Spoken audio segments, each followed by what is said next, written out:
हे महादेव, मैं अपने तपोबल से अपनी दिव्य दृष्टि जागृत करना चाहता हूं।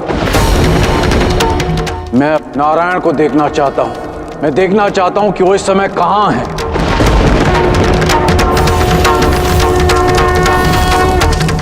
ऋषि भृगु ये तप एक विशेष दिव्य दृष्टि का आह्वान करने के लिए कर रहे हैं, जो सूर्य की प्रथम किरण उन पर पड़ते ही जागृत हो जाएगी। महादेव, यदि ऐसा हुआ तो अनर्थ हो जाएगा।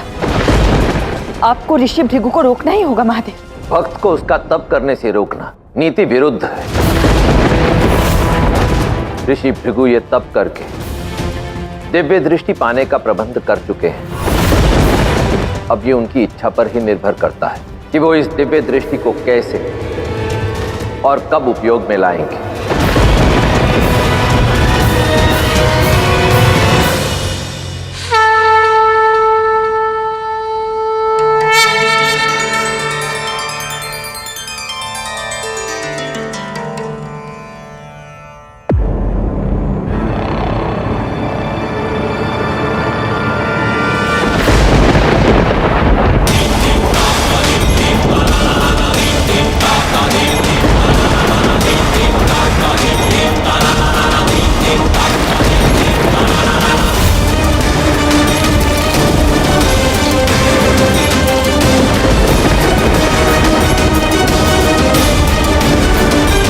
आपके तप का मैं सम्मान करता हूँ ऋषि भृगु। अब मैं जानता हूँ आपको रोकने के लिए मैं कुछ नहीं कर सकता।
हे महादेव, मैं अपनी दिव्य दृष्टि से देखना चाहता हूं कि इस समय नारायण कहां है।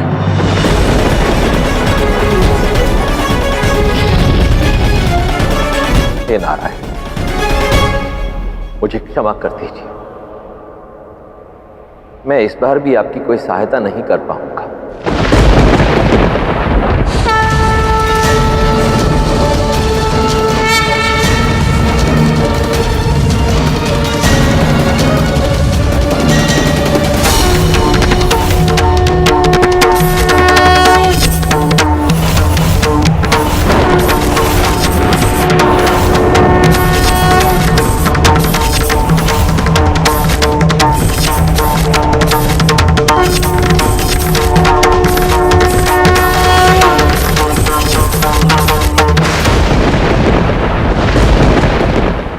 संभव है?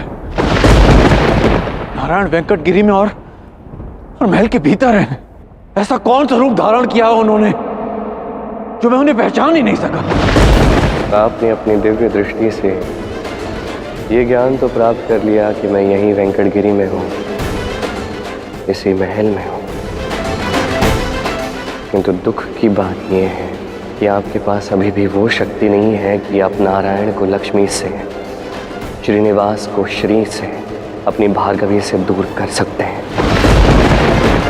क्योंकि अभी आप प्रेम की शक्ति को नहीं समझे हैं। और एक ऐसा दिवस आएगा ऋषि भृगु जब आप समझेंगे कि प्रेम की शक्ति क्या है, ये प्रेम क्या है। आप समझेंगे श्रीनिवास और भार्गवी का प्रेम क्या है। हो ना हो, जो लोग स्वयंवर के लिए आए हैं उनमें से ही कोई एक नारायण का रूप है। इसका अर्थ ये हुआ कि मेरी भार्गवी यहां सुरक्षित नहीं है। मुझे शीघ्र अति शीघ्र मेरी भार्गवी के पास जाना होगा, और तब तक उसके पास रहना होगा जब तक नारायण वेंकटगिरी छोड़कर नहीं चले जाते। मैं नारायण को, मेरी भार्गवी को अपने साथ नहीं ले जाने दूंगा। समस्त ब्राह्मण समाज को श्रीहीन नहीं होने दूंगा। समय का पहिया बड़ी शीघ्र गति से आगे बढ़ रहा है महादेव। आज तक ऋषि भृगु मुझे देख के केवल श्रीनिवास देख पाते थे, और एक प्रतिबिंब की भांति मेरा अस्तित्व उनसे छिपा रहा, और अब शीघ्र ही माया और यथार्थ के मध्य का ये अंतर मिट जाएगा और ऋषि भृगु को ज्ञात हो जाएगा कि श्रीनिवास के रूप के पीछे कौन है।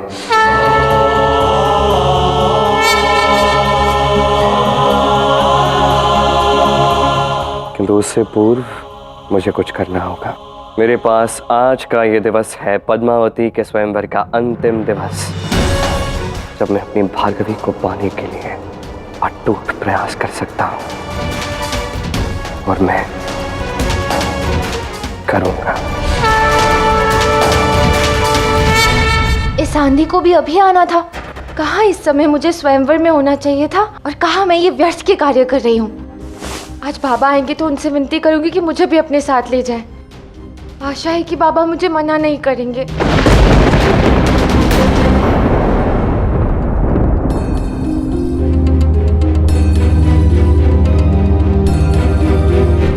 बाबा आप आ गए। मैं आप ही की प्रतीक्षा कर रही थी। क्या है ना कि जब भी आप महल में स्वयंवर के प्रबंध करने के लिए चले जाते हैं ना, तो मुझे बड़ा ही अकेलापन लगता है। तो क्या मैं भी आपके साथ? मैं स्वयंवर नहीं जा रहा हूँ पुत्री, मैं आज यहीं रहूंगा, अपनी पुत्री के पास। बाबा ये अब क्या कह रहे हैं? अब तो चयन करता है ना, और राजपुरोहित भी, ऊपर से राजकुमारी के स्वयंवर का आज अंतिम दिवस है। आपको तो जाना चाहिए ना। पुत्री, इस स्वयंवर ने मुझे बहुत कुछ सिखाया है, और सर्वप्रथम मैंने ये सीखा है कि शीघ्र ही मेरी पुत्री का भी विवाह होने वाला है। इसीलिए जितना हो सके अधिक से अधिक समय मैं तुम्हारे साथ व्यतीत करना चाहता हूं, क्योंकि मेरे लिए मेरी पुत्री से अधिक महत्वपूर्ण कुछ भी नहीं है। ना ये राज्य, न राजपुरोहित का पद, और न ही चयनकर्ता का दायित्व।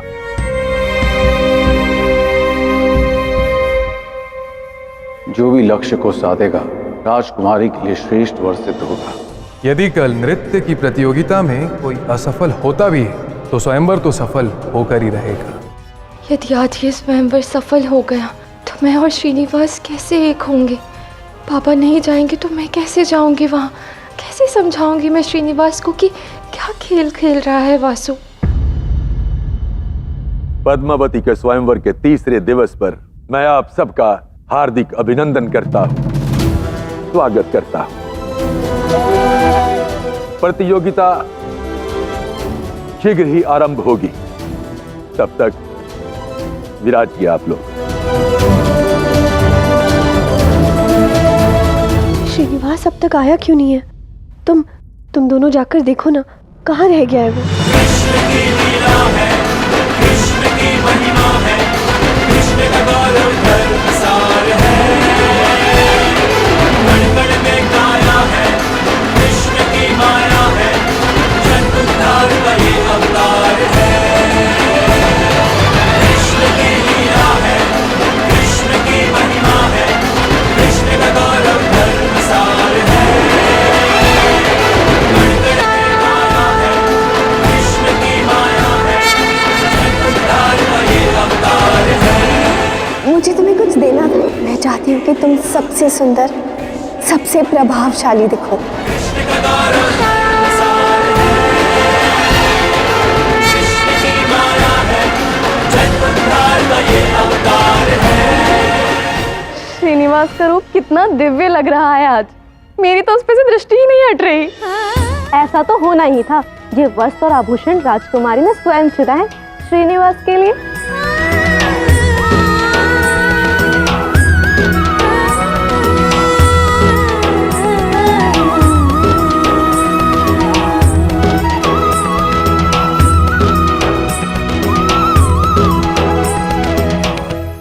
एक ही वस्तु शेष है। तुम दोनों जाओ और शीघ्र जाकर उसे ये घुंघरू दे आओ जो मैंने विशेष रूप से उसके लिए बनाए हैं। उसे इनकी आवश्यकता होगी आज।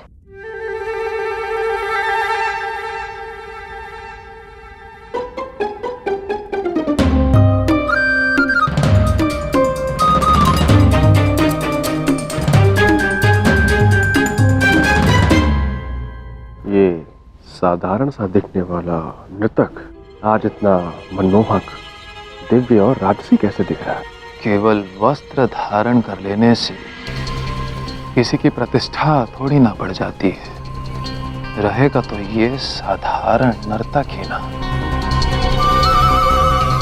हम कुमारों के मनोरंजन के लिए थिरकने वाला। वासु, तुम्हारा ध्यान कहाँ है? मुझे सेनापति जी ने बताया कि ऋषि भृगु तो महल में है ही नहीं।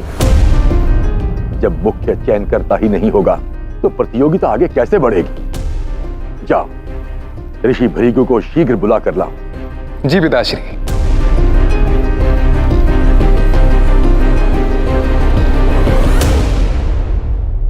तुम्हें भी यहाँ होना चाहिए था भार्गवी। सत्य तो ये है कि ये वस्त्र, ये आभूषण, श्रृंगार मैंने तुम्हारे लिए ही किया है। और यदि तुम ही ना हो तो श्रीनिवास का श्रृंगार तो अपूर्ण ही रहेगा।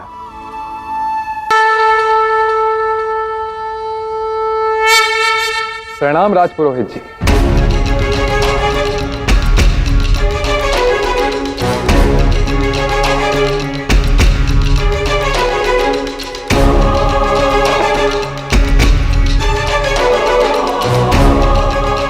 मैं जानता हूं तुम यहाँ क्यों आए हो वासु,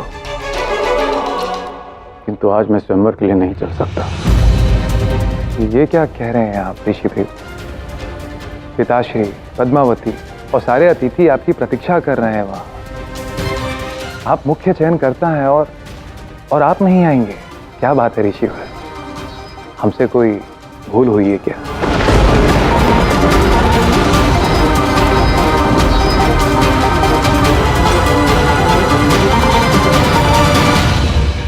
नहीं,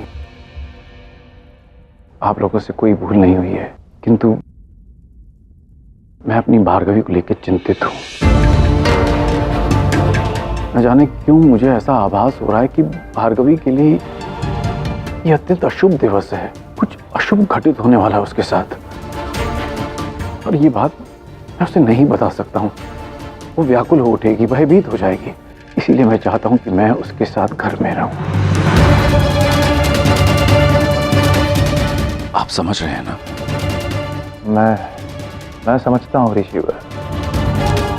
आप भार्गवी के साथ रहना चाहते हैं, उसकी सुरक्षा के लिए। पर यदि यही कारण है तो हम भार्गवी को भी साथ ले चलते हैं। और वैसे भी मैं भार्गवी को आमंत्रित करने ही वाला था। पद्मावती स्वयं यही चाहती है कि उसके स्वयंवर के अंतिम दिवस पर भार्गवी वहां उपस्थित हो। यदि भार्गवी वहां हमारे साथ चलती है तो आपको उसकी सुरक्षा की चिंता भी नहीं होगी ऋषिवर। मैं स्वयं उसका ध्यान रखूंगा और सेना भी होगी वहां। किंतु वहां तो नारायण होंगे। वासु, मुझे प्रसन्नता ये जानकर कि तुम्हें मेरे परिवार की इतनी चिंता है, किंतु तुम समझ नहीं रहे हो। इस समय वो सबसे अधिक घर में ही सुरक्षित है, मेरे साथ। मैं तो केवल आपसे विनती कर सकता हूं ऋषि भृगु, यदि आप स्वयंवर में नहीं आए और किसी भी कारणवश स्वयंवर असफल हुआ तो मेरे भार्गवी के विवाह में विलंब हो सकती है। तो एक बार सोच लीजिए ऋषिवर। नारायण वैसे भी यहाँ आ चुके हैं मेरी पुत्री को लेने, इसीलिए मुझे वासु और भार्गवी के विवाह में देरी नहीं करनी चाहिए। बाबा, जब आप आश्रम से लौटे ना तो मैं आपसे विनती करने वाली थी कि मुझे भी आज स्वयंवर में अपने साथ ले चलिए। मेरा बहुत मन था। मैं भी यही कह रहा था ऋषि भृगु से कि भार्गवी को भी हम स्वयंवर में ले चलते हैं। वो भी स्वयंवर देख लेगी। हाँ बाबा, ले चलिए ना।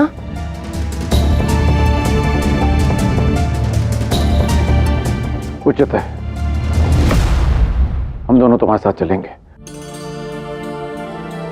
जी, किंतु उससे पूर्व मुझे अपनी पूजा संपन्न करनी है। जी।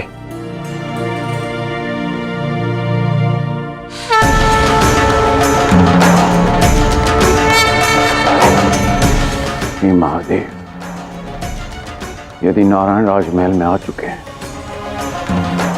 तो वो स्वयंवर में कुछ न कुछ अवश्य करेंगे। यदि मैंने उन्हें पहचान लिया तो मुझे ज्ञात हो जाएगा कि मुझे अपनी भार्गवी को किन से दूर रखना है।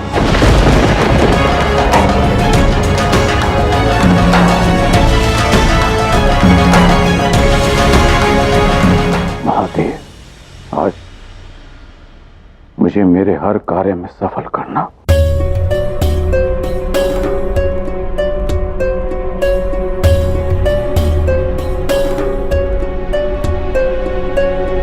मैं तुम्हें अपने साथ स्वयंवर में तो ले जा रहा हूं, किंतु ध्यान रहे, स्वयंवर में केवल तुम मेरे साथ रहोगी। एक क्षण के लिए भी मेरी दृष्टि से ओझल नहीं होगी तुम। जी बाबा। आइए।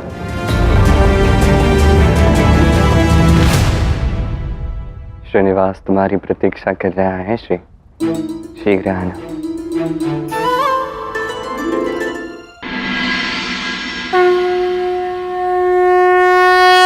मेरे आराध्य, आज के स्वयंवर की यह सभा मेरे लिए कितनी अधिक महत्वपूर्ण है, आपसे अधिक और कोई नहीं जानता। आज कुछ ऐसा होने वाला है जिसकी कोई कल्पना भी नहीं कर सकता, और यह साकार करना अति आवश्यक है, क्योंकि यही मेरे कर्म चक्र की मांग है।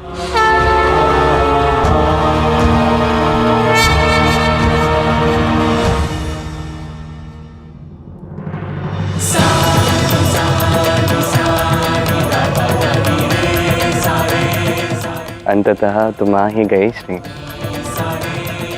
और श्रीनिवास का ये श्रृंगार पूर्ण हुआ।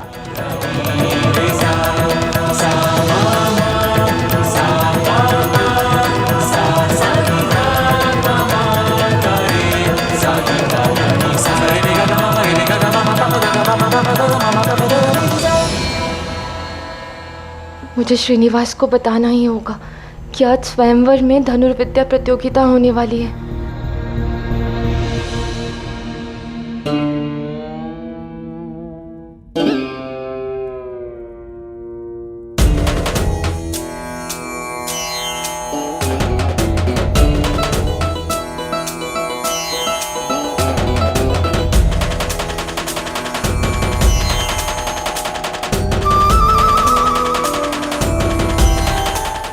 हे महादेव, कुछ कीजिए। श्रीनिवास तो मेरा संकेत समझ ही नहीं रहा है। यदि आज ये स्वयंवर सफल हो गया तो हम कभी एक हो ही नहीं पाएंगे। विवाह तो मात्र एक औपचारिकता है मेरी श्री, हमारा संबंध तो जन्म जन्मांतर का है।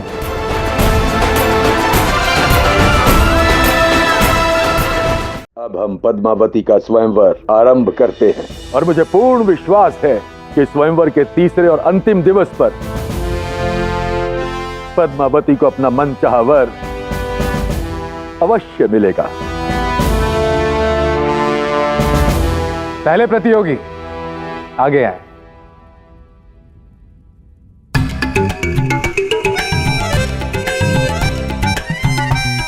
मुझे श्रीनिवास को बताना ही होगा कि आज स्वयंवर में धनुर्विद्या प्रतियोगिता होने वाली है।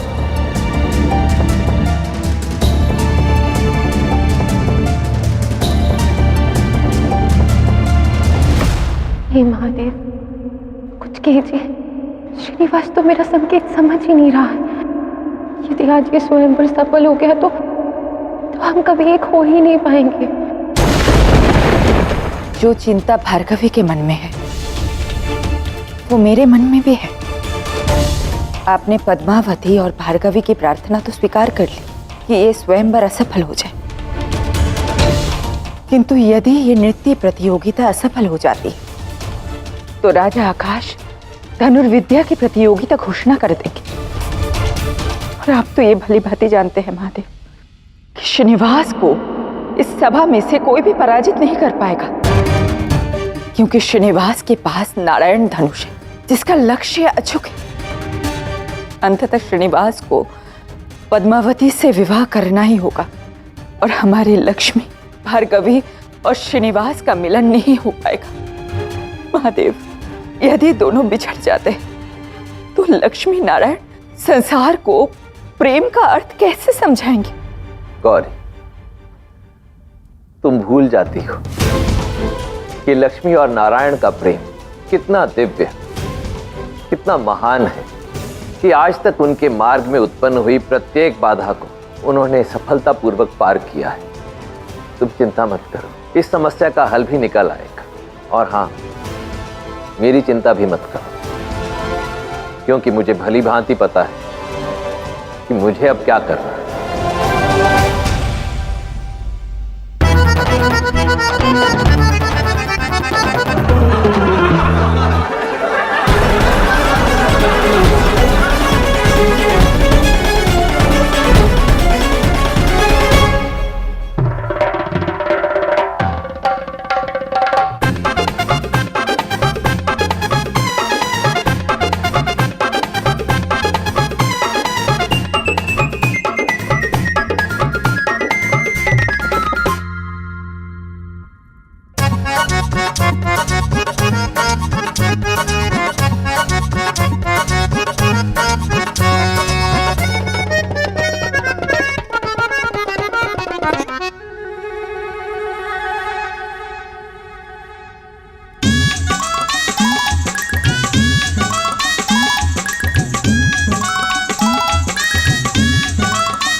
कुमार, ये क्या कर रहे हैं आप?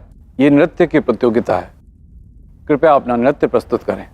नृत्य तो मैंने सीखा ही नहीं मुनिवर। इस नृत्य से अधिक महत्वपूर्ण हमारे लिए प्रेम है। मैं राजकुमारी पद्मावती का अपने प्राणों से भी अधिक ध्यान रखूंगा। इन पुष्पों की भांति मैं जीवन भर उन पर प्रेम की वर्षा करता रहूंगा। बाला, कुमार धैर्य रखिए, कुमार धैर्य रखिए। आइए विराजिए, विराजिए।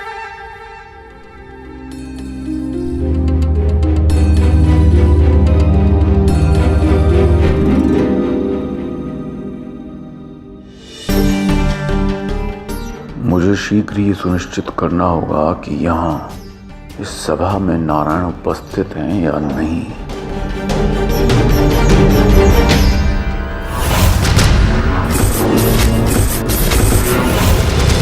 मैं जानता हूं कि आपके मुख पर जो चिंता के भाव हैं उसके पीछे कारण क्या है। मैं आपको कुछ भी ज्ञात करने से नहीं रोकूंगा ऋषि भृगु, किंतु हाँ, कुछ क्षण के लिए समय अवश्य रोकूंगा।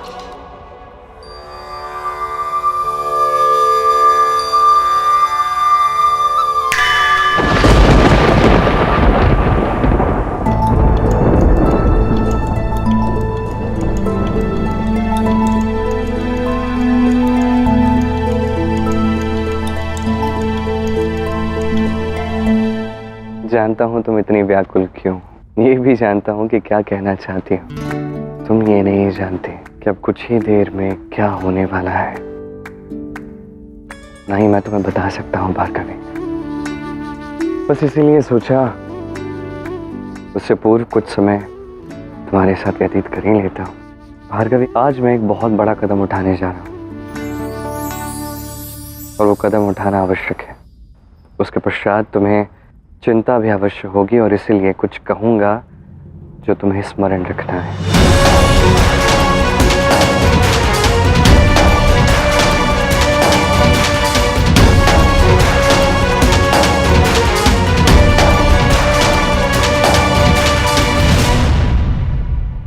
ये वस्त्र, ये आभूषण, ये श्रृंगार मैंने तुम्हारे लिए ही किया है। और अब जब तुम्हारा ये हाथ मेरे हाथों में है, अब जाके ये श्रृंगार पूर्ण हुआ है।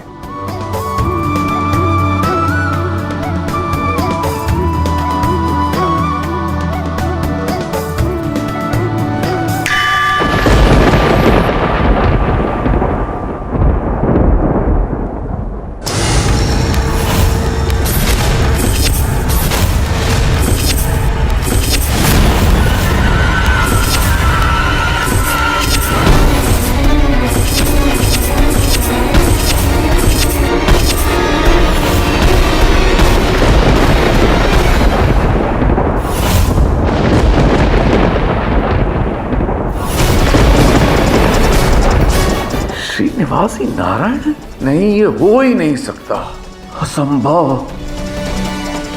अगर श्री नारायण ने कोई माया रचाई होगी अपने स्वरूप को छुपाने के लिए, ताकि मुझे लगे कि श्रीनिवास ही नारायण है और वो मुझसे बचे रहें। ऋषिवर, सब राजकुमारों ने अपनी अपनी प्रस्तुति दे दी है। आपको लगता है कि इन राजकुमारों में से कोई एक राजकुमार पद्मावती के लिए योग्य है? मेरे विचार में कोई भी प्रतियोगी नृत्य की कसौटी पे खरा नहीं उतरा है। श्रीनिवास, क्या तुम्हारा भी यही मत है? हमारा हम इस स्वयंवर से श्रेष्ठ वर नहीं ढूंढ पाए, किंतु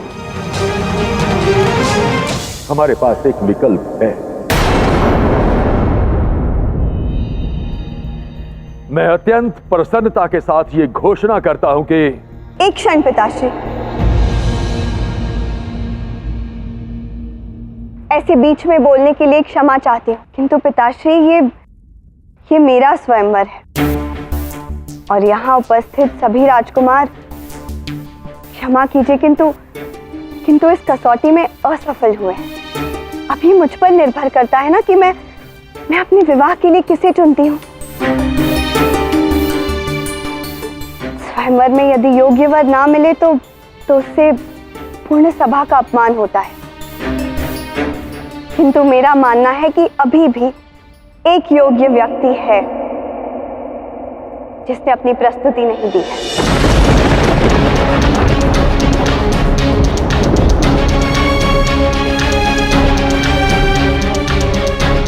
कौन है वो?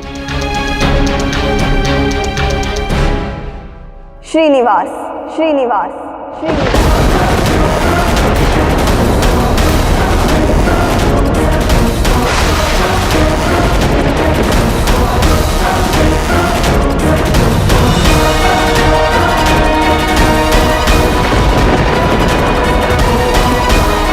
मैं तो सब कुछ छोड़ने के लिए सच हूँ ताकि मैं उस व्यक्ति से विवाह कर सकूं जिससे मैं प्रेम करती हूँ।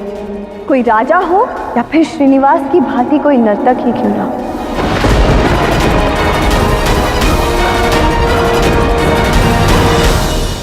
पिताश्री, मेरा मानना है कि यहाँ पर श्रीनिवास सर्वश्रेष्ठ नर्तक है और इसीलिए इसे यहाँ सबके समक्ष अपना नृत्य प्रस्तुत करने का अवसर दिया जाए, जिससे सभी को ये ज्ञात हो जाएगा कि मेरा चयन अनुचित नहीं है। तुम जानती भी हो कि तुम क्या कह रही हो पद्मावती। तुम्हें ज्ञात होना चाहिए कि हमने जिन्हें यहाँ बुलाया है वो उच्च कुल के राजकुमार हैं और तुम चाहती हो कि हम इन्हें असफल घोषित कर दें और श्रीनिवास को स्वयंवर में भाग लेने के लिए आमंत्रित करें। इस मांग में अनुचित क्या है? श्रीनिवास सर्वश्रेष्ठ नर्तक है। मैं मानता हूं कि वो श्रेष्ठ नर्तक है, किंतु मैं तो केवल यह कहना चाहता हूं कि वो राजकुल से नहीं है। कुल तो धरा पर आकर बनते हैं ना पिताश्री, किंतु हम सभी को तो ईश्वर ही बनाते हैं ना। बनाता है साधारण पत्थर और अमूल्य पत्थर भी वही बनाता है, किंतु ये स्मरण रखना मेरी पुत्री कि साधारण पत्थरों की कोई विशेषता नहीं होती और अमूल्य पत्थरों को, अमूल्य रत्नों को दूध से धोया जाता है, कीचड़ से नहीं। किंतु कमल भी तो कीचड़ में ही खिलता है ना पिताश्री। आप समझने का प्रयास कीजिए, ये कसौटी है और कसौटी पर खरा केवल स्वर्ण ही निकलता है। स्वर्ण का कोई कुल नहीं होता है पिताश्री।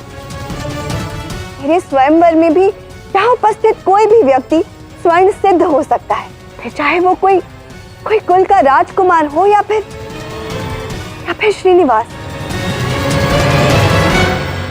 पिताश्री, क्या अब भी आप उसे इस स्वयंवर का भाग नहीं होने देंगे?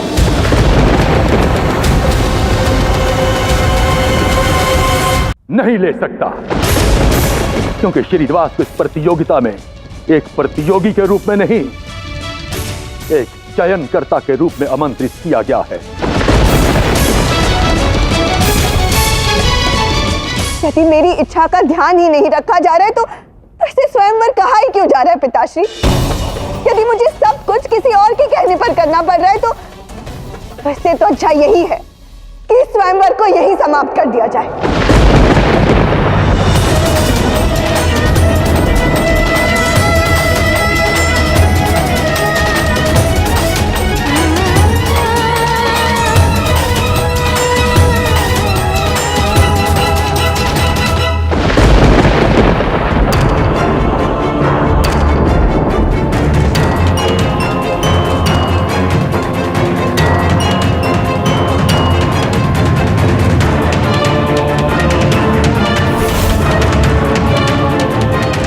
जब स्वयंवर में सबको नृत्य प्रस्तुति के लिए कहा जाएगा ना, तो मुझे विश्वास है कि कोई भी उसमें सफल नहीं होगा। तब मैं श्रीनिवास से कहूंगी कि वो अपनी कला प्रस्तुत करे। आज मुझे सब स्पष्ट दिखाई दे रहा है बाला।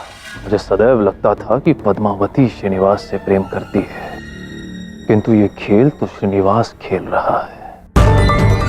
नृत्य सिखाने की आड़ में ये पद्मावती को प्रसन्न कर रहा था, जिससे कि वो उससे विवाह कर सके। एक साधारण नर्तक से राजपद की उपाधि प्राप्त कर सके। अब देखना मैं कैसे इस श्रीनिवास को उसका स्थान दिखाता हूं। रुको पद्मावती,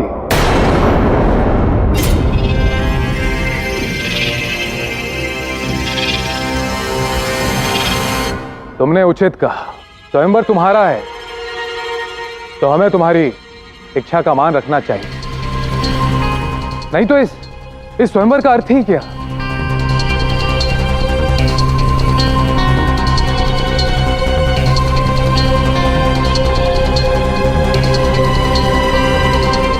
पिताश्री, मेरे पास एक विकल्प है जिससे आपकी और पद्मावती दोनों की बात रखी जा सकती है। जो कुछ भी कहना सोच समझ के कहना।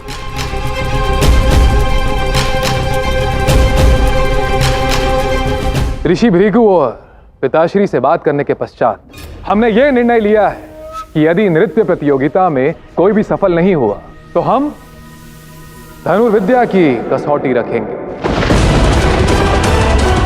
और क्योंकि श्रीनिवास नृत्य प्रतियोगिता में चयन करता था, इसलिए पिताश्री के अनुसार वो इस कसौटी में भाग नहीं ले सकता। किंतु तुम्हारी इच्छा का मान रखते हुए बहना, श्रीनिवास इस कसौटी में परखा जा सकता है, और यदि वो इसमें विजयी होता है तो वो तुमसे विवाह कर सकता है बहना।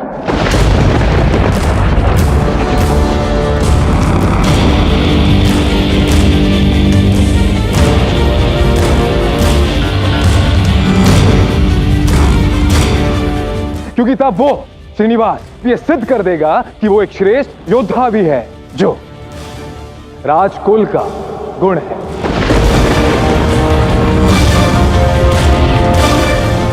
तब तो किसी को कोई आपत्ति भी नहीं होगी, क्यों? श्रीनिवास, वो भी श्रेष्ठ तीरंदाज। अब तो आनंद आने वाला है।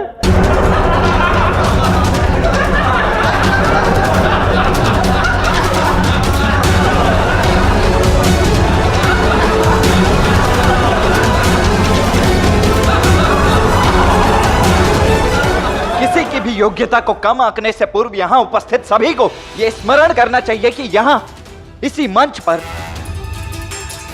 अभी आप सब ने स्वयं कैसी प्रस्तुति दी थी नृत्य की। इतना स्मरण रखिए कि वो श्रीनिवास वहां चयनकर्ता के पद पर ऐसे ही नहीं बैठा है। श्रीनिवास क्या है, किस योग्य है, ये मैं जानता हूं, और उसे ये प्रमाणित करने की आवश्यकता नहीं है। चलो श्रीनिवास, जहां हमारा कोई सम्मान नहीं वहां हमें रुकने की कोई आवश्यकता नहीं है। चलो यहां से। अरे रुको, कहां जा रहे हो? अब तो देखना ही पड़ेगा कि श्रीनिवास कितना श्रेष्ठ नर्तक और धनुर्धर है। मुझे तो ये स्पर्धा स्वीकार है। हाँ, हमें भी स्वीकार है। हाँ, हमें भी स्वीकार है।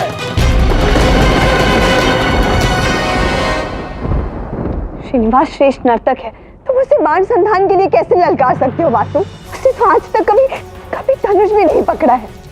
अब हर प्रतियोगिता श्रीनिवास के कला पे तो निर्धारित नहीं हो सकती है ना बहना। और जैसा तुमने कहा था, स्वर्ण यदि स्वर्ण है तो वो हर कसौटी पर खरा उतरेगा।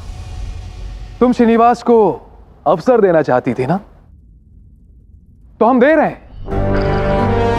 और यदि वो धनुष उठा ही नहीं सकता तो उसका यहां होने का कोई तात्पर्य ही नहीं है बहन। श्रीनिवास, तुम जा सकते हो।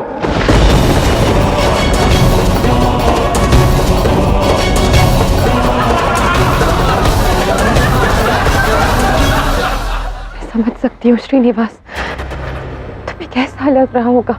इस सभा में उपस्थित सब तुम पर हंस रहे हैं, किंतु वासु ने तुम्हें यहाँ से जाने का विकल्प दिया है। यहाँ से चले जाओ, अन्यथा अनर्थ हो जाएगा। मौन क्यों हो श्रीनिवास? उत्तर दो। तुम यहां से जाना चाहते हो या तुम्हें ये ललकार स्वीकार है? यह बात इसकी नहीं है कि कौन मुझे किस योग्य समझता है, बात यहां है ललकार की। जीवन में कई सारी ऐसी चुनौतियां थीं जिन्हें छोड़कर मैं भागा हूं क्योंकि वही उचित था, और कई सारी ऐसी चुनौतियां थीं जिन्हें मैंने स्वीकार किया है क्योंकि वही उचित था। और आज वही दिवस है। मैं इस प्रतियोगिता में भाग लूंगा।